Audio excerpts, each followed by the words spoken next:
Бул негизи көпүрөлөр боюнча илгери кыргыз тарап ошол өзүбүздүн аркы Исфана жака өтүп атканда ал жердеги Тажикстандын чек-арачылары ушундай кыздарды, эркектерди ушундай бүт баарынын жалаңачтап чечиндирчү экен да, караңыз. Эми ошол кандай кыргыз элине кордук да, мындайча айтканда. Аны карап турган атасы болушу мүмкүн, агасы болушу мүмкүн, бир тууган мындай немелери болушу мүмкүн. Өтө кордук да, ал жактан өтүш керек, себеби ал жакта үйлөрү бар. Ал жака өтпөсө болбойт. Эми ошол жерден өтүш үчүн ал жерде кордук көрүп атат. Эми ошол жерде убагында барды да Мадымаров чечип койду. 49 жылга да, мына ошол жерде чечип койду. Эми ошол чечкенди булар Мадымаровдун бийликке келишин каалабай, булар ушу Мадымаровду ошол көпүрөнү ушундай пиар кылып атат да. Өз негизи ал жерде көпүрө не причем ал жердечи? Негизи ал жерде не причем? Бул жерде алардын максаты Мадымаровду элге жаманатты кылыш, жана кийинки шайлоодо Мадымаровду бийликке алып келбеш да. Алар билип турат прекрасно, что кыргыз эли бүткүл даже 80-90% ушу Мадымаровду колдошунучу. Эми ошону колдоп келсе, ал президент болуп калбасын, биздин бүт былыктарыбыз чыгып калбасынан коркушу, алар алдын ала шайлоого даярданышат да.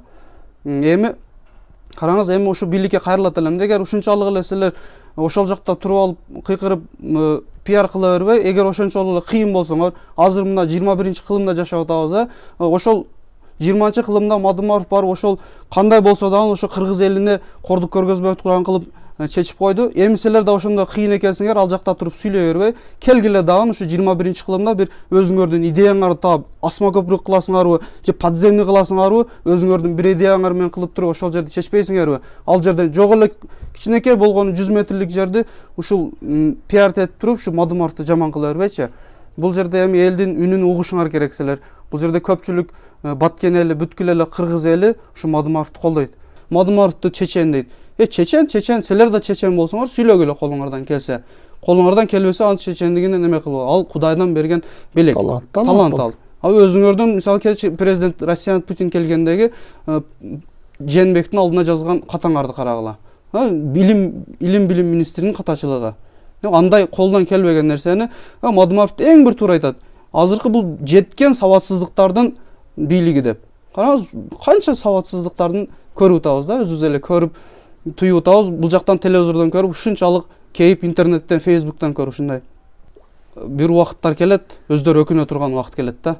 Ошон үчүн алар өкүнүп калганча, колдон келишинче, колунан келбесе берсин иштей тургандарга. Мына жаштар бар. Мына Айбалаев азыр эми 70-ке жакындап калыптыр.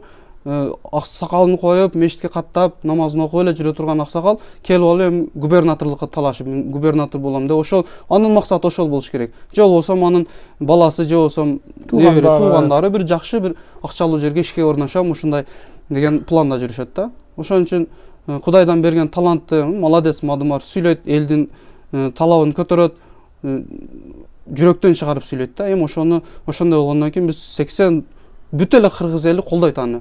Садыр Жапаровду кандай камап атат, Текебаевди кандай камап атат да, караңыздар. Ал ак жеринен камалып отурат да, мисалы алар. Ак жеринен камалып отурат. Ошон үчүн биз алардын да чыгышын талап кылабыз. Мадымаров асылбагыла, өзүңөрдүн ишиңерди кылгыла дагы, мына карапайым элдин картошкасын, алмасын тезирээк сатып бергиле. Мына уже апрель уже кирди, эртең апрель бүткөндөн кийин эч жака сата албайбыз. Неме болсо ак үйгө алып барып, ак үйдүн алдыга түшүрүп берем, өзүңөр жейсиңер.